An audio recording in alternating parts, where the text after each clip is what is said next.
What is the best investment philosophy? Hi, I'm Scott. I'm a financial advisor here in Austin, Texas. We help clients build financial plans and help them with investments. Feel free to reach out to me at any time. I'd love to chat with you. All right. So the best investment philosophy is simply one you can stay with. There's lots and lots of investment strategies out there. And really what matters is time in the market, not timing the market. So pick a strategy, but stick with it. Timing the market is just really difficult to do. So I'll review the different types, and then I'll talk about what we do in practice. So number one is an active strategy. Think of Fidelity Investments. When they were a young company, they got famous and they grew up by having active managers buying and selling stocks and bonds within a mutual fund. Think of Magellan Fund and Jeffrey Vink and all their famous advisors, and they would go buy, large cap oil and gas or maybe Japanese banks, and then they would fly around the world and do a lot of research and trade in and out of this, move into tobacco, and that's active management. And there's a lot of investment research that says that in reality you're probably better off just being a passive investor. And that is what Vanguard, the John Vogel, started with.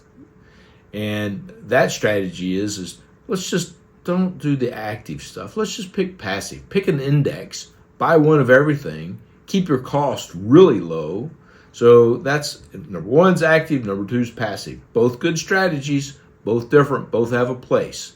The third one's value. And this is, think of Warren Buffett. So what his strategy is let's research a few companies that we like, pick out ones that are undervalued in terms of book value, and then companies we understand, we like, that are based in America, that are not too tech. He wasn't a huge tech guy. So these are the value companies. So you can break down companies between large cap, small cap, value, and growth funds, in a matrix. So anyway, he was a value investor, and you'll hear a lot of people talk about value investing. The opposite of that is growth. Think of Apple, Microsoft, Nvidia. Those are large growth companies.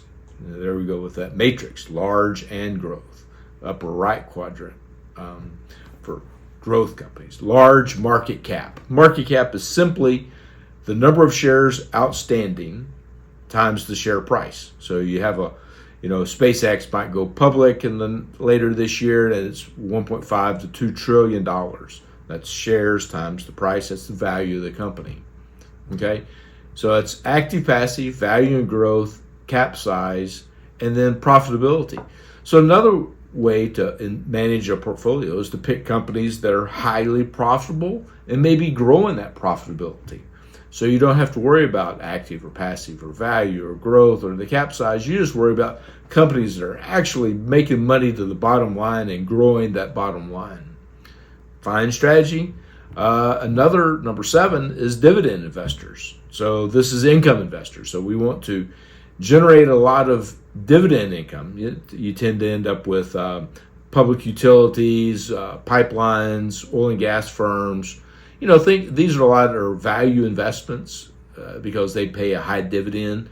Your growth stocks tend to they don't pay dividends. Typically, they reinvest in the growth of the company. Large value tends to pay dividends. And that's kind of how that comes about. So if you do a dividend strategy, you'll end up with a lot of large cap value. If you do growth, you're large cap growth. And factor. There's a factor concept. This is number 8, and it's academic research by Eugene Fama and French Nobel laureates, but it's the 3-factor model. So let's take an index, say the Russell 3000, and tilt it a little bit toward value, size, and profitability. And this is what Fama French model, the 3-factor model, has done.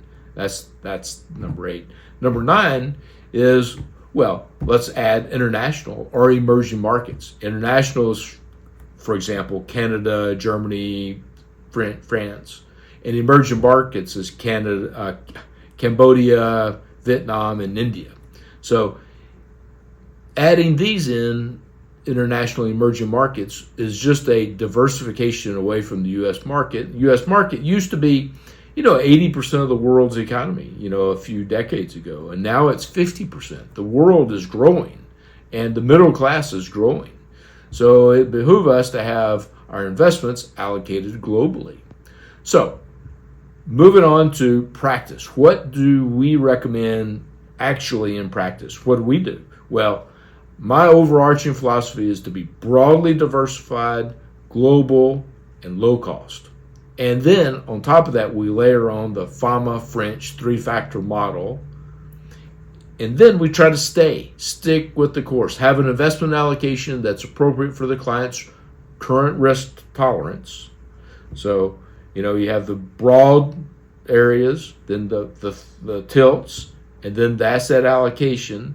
And only lastly do you worry about which individual holdings. And by the way, we tend to operate with exchange-traded funds.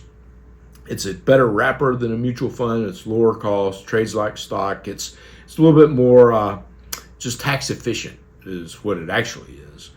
Cheaper, more tax efficient, ETFs. So wrap it all up in an ETF, pick out your strategy, stick with your strategy, but avoid altering strategies too frequently, because then you're trying to time the market, and timing the market invariably is a kind of a loser of a strategy unless you're extraordinarily gifted. So, thanks for watching. Appreciate your time. Please like and subscribe, and by all means go to our website, Hamilton Financial Planning, and thank you for your time.